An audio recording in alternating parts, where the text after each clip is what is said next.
As-Sunnah foundation থেকে আমরা প্রত্যেকটা প্রজেক্ট ঘোষণা করার সময় আল্লাহর খাজানার দিকে তাকে আল্লাহর উপর ভরসা করে আমরা ঘোষণা দিই। 350 মেট্রিক টন খাবারের অর্ডার যখন করেছি তখন 3.5 টাকাও ফান্ডে নাই।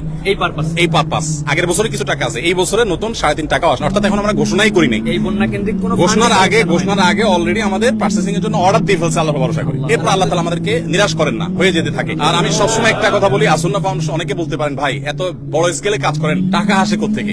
আপনারা অবাক হবেন যে গত 24 ঘন্টায় 3 লক্ষের বেশি ডিলিংস হয়েছে, অর্থাৎ 3 লক্ষের বেশি ট্রানজাকশন হয়েছে।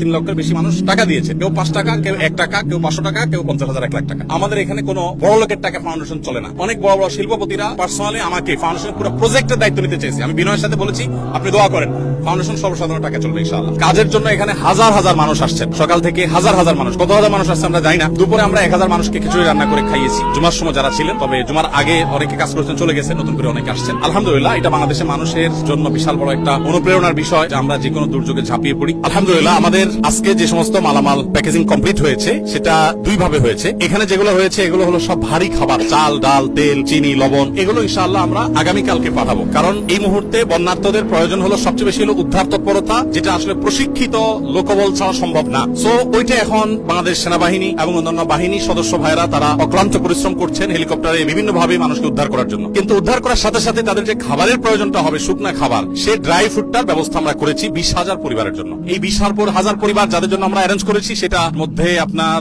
ছিল হলো খেজুর, চিড়া, চিনি, লবণ। অনেকে বলেন যে ভাই গুড় কেন দিচ্ছেন না, চিনি তো ভালো না। কেউ বলবে যে গুড় দিলে হেলদি। দেখুন, আমরা যেই স্কেলে কাজ করি এই স্কেলে গুড় কোথায় পাবো? এত গুড় কে দিবে আমাদেরকে? তো যাই হোক, চিনি এবং লবণ দেওয়া হচ্ছে যাতে করে দরকার হলে তারা প্রয়োজন মাফিক তারা স্যালাইন বানিয়ে নিতে পারে। এবং আজকে সকালে আমাদের 2টা লরি মাল পৌঁছাইছে। এটা মূলত আকিজ বেভারেজ থেকে ওনারা রেডি করে দিয়েছেন 7,200 প্লাস প্যাকেট। সেখানে বাচ্চাদের জন্য দুধের একটা প্যাকেট, কত গ্রাম এক্সাক্ট আমার মনে নেই, তারপর 500 গ্রাম করে মুড়ি, 2225 ml এর পানির বোতল।